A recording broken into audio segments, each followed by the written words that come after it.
Arif says, how much Zamzam water do we have to add to normal water for it to also become Zamzam water? This is a misconception that a lot of the Muslims believe that they can keep on adding water to little amount of Zamzam and the whole thing would become Zamzam. This is not true.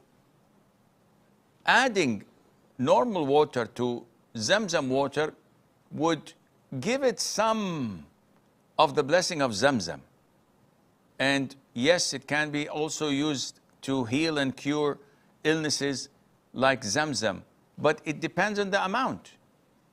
So if one has a liter of Zamzam and another person has 100 milliliters of Zamzam and adds 900 milliliters of normal water, would they be the same? Of course not.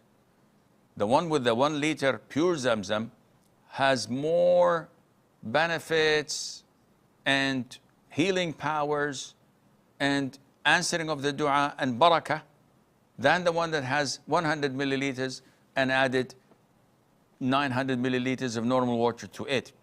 Nevertheless, this is better than normal water at all because it has this little amount of Zamzam. So the scholars say it all depends on the ratio. The more the Zamzam water is, the more blessing and healing power it has with the grace of Allah Azza wa Jalla. And hence, if someone were to make an oath and says, if I drink other than Zamzam, I will nullify my oath. And he drinks this water that has 900 milliliters of normal water and 100 milliliters of Zamzam. Scholars say he has to expiate his oath because he did not fulfill it, and Allah Azza wa Jal knows best. Heidi from the Emirates. Assalamu alaikum. Salamullah. How are you, Sheikh? I'm fine, alhamdulillah. How can I help you? Alhamdulillah. Sheikh, I remember in your previous program you advised us about the Ruqya water, to do it on the water bottles and you can consume maybe 2 days, 3 days, 7 days.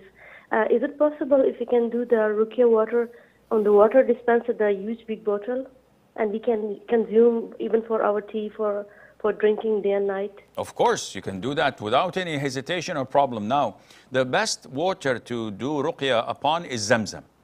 But if you're living in the Emirates, it's difficult to get unlimited supply of it. So if you can mix it with normal bottles or tap water that is drinkable, that's fine. If not, then you can use the normal water that you buy in bottles or your tap water if it's fit for human consumption and it's healthy. And you can do Ruqya to drink from it, to use it with coffee, tea, and the likes, and to cook with it without any problem, inshallah. Zuhair from Pakistan. Assalamu alaikum, Sheikh. Wa alaikum assalam wa rahmatullah. Sheikh, inshallah, I'll be going to Umrah with my family in the next few days. So I know that being a traveler, I have to pray Qasr when I'm not praying in the masjid. But of course, I'll be praying in Masjid al-Haram, Masjid al-Nabi. So I'll be praying the full fard rakats because I'll be praying in Jama'ah. So what about the Rawatib Sunnahs? Should I pray them to get more reward or they are not required?